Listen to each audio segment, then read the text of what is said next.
Another show of hands. Is anyone on this stage willing to enter into Congressman Kucinich's effort to impeach Vice President Cheney? That being the response, Congressman, perhaps it's an appropriate question. Is this a proper use of public congressional time and energy? This is a pocket copy of the Constitution which I carry with me because I took an oath to defend the Constitution. We've spent a lot of time talking about Iraq here tonight and America's role in the world. This country was taken into war based on lies. This country was taken into war based on lies about weapons of mass destruction and al-Qaeda's role with respect to Iraq, which there wasn't one at the time we went in. I want to state that Mr. Cheney must be held accountable. He is already ginning up a cause for war against Iran. Now, we have to stand for this Constitution.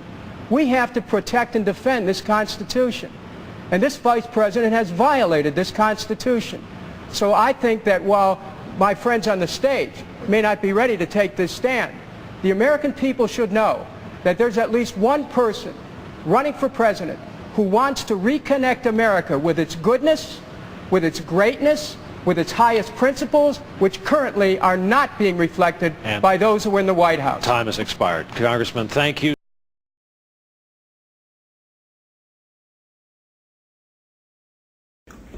Ladies and gentlemen, the very word secrecy is repugnant in a free and open society, and we are, as a people, inherently and historically opposed to secret societies, to secret oaths, and to secret proceedings.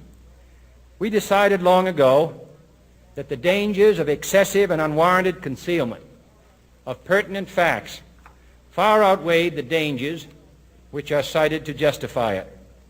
Even today, there is little value in opposing the threat of a closed society by imitating its arbitrary restrictions. Even today, there is little value in ensuring the survival of our nation if our traditions do not survive with it. And there is very grave danger that an announced need for increased security will be seized upon by those anxious to expand its meaning to the very limits of official censorship and concealment. That I do not intend to permit to the extent that it's in my control. And no official of my administration, whether his rank is high or low, civilian or military, should interpret my words here tonight as an excuse to censor the news, to stifle dissent, to cover up our mistakes, or to withhold from the press and the public the facts they deserve to know. For we are opposed around the world by a monolithic and ruthless conspiracy that relies primarily on covert means for expanding its sphere of influence, on infiltration instead of invasion, on subversion instead of elections, on intimidation instead of free choice, on guerrillas by night instead of armies by day. It is a system which has conscripted vast human and material resources into the building of a tightly knit, highly efficient machine that combines military, diplomatic, intelligence, economic, scientific, and political operations. Its preparations are concealed, not published. Its mistakes are buried, not headlined. Its dissenters are silenced, not praised. No expenditure is questioned, no rumor is printed, no secret is revealed. No president should fear public scrutiny of his program, for from that scrutiny comes understanding, and from that understanding comes support or opposition, and both are necessary. I am not asking your newspapers to support an administration, but I am asking your help in the tremendous task of informing and alerting the American people.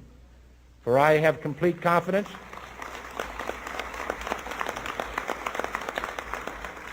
in the response and dedication of our citizens whenever they are fully informed.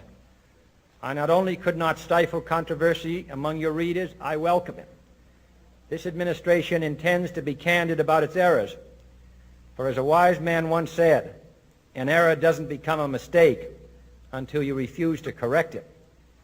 We intend to accept full responsibility for our errors, and we expect you to point them out when we miss them.